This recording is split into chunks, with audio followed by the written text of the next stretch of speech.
Welcome to week 3 of our series Advent, the coming of Jesus. We are hopping into this series, chugging right along, talking about the everlasting Father. I'm joined by Brittany, and we are just talking about kind of the difference that we have and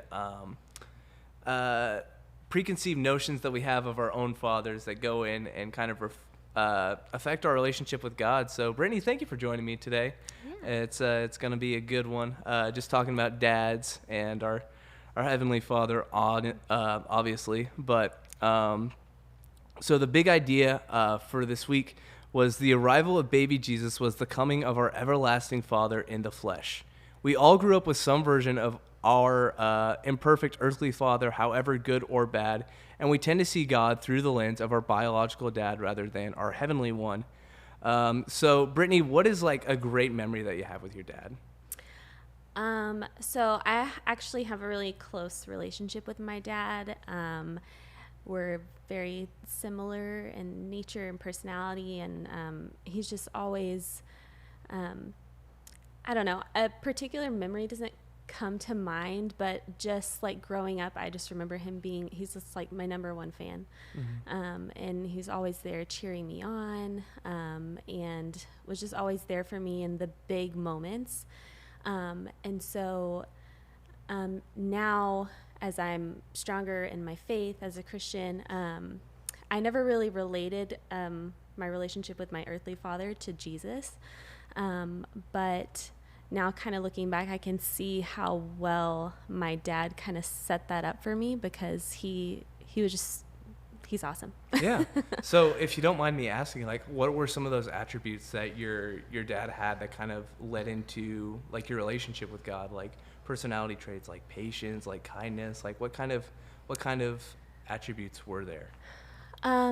So my dad is actually not a super patient person, but I do always just remember, like, he was always really good at kind of coming down to my level and just talking to me. And even though he was my dad, he was also good at like kind of being my friend in the hard moments.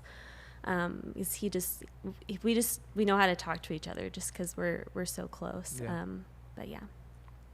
Yeah, that's good. The fact that you said that he wasn't just like a dad, that he was close like a friend, it almost does go back to like our relationship with God, with Jesus, is like these moments where we do feel even sometimes distance from our own dads. There is a closeness that can come from God and from Jesus. So yeah. I guess the last question here is, when does it feel like God is not with you? What do you think we need to do in moments where it feels like God is absent from our lives and struggles, and even like how there's a little bit of allusion to like even when our close, like when we feel distant from our earthly dads, like what are some ways that we can get close to them that actually kind of reflect the way that we get close to God?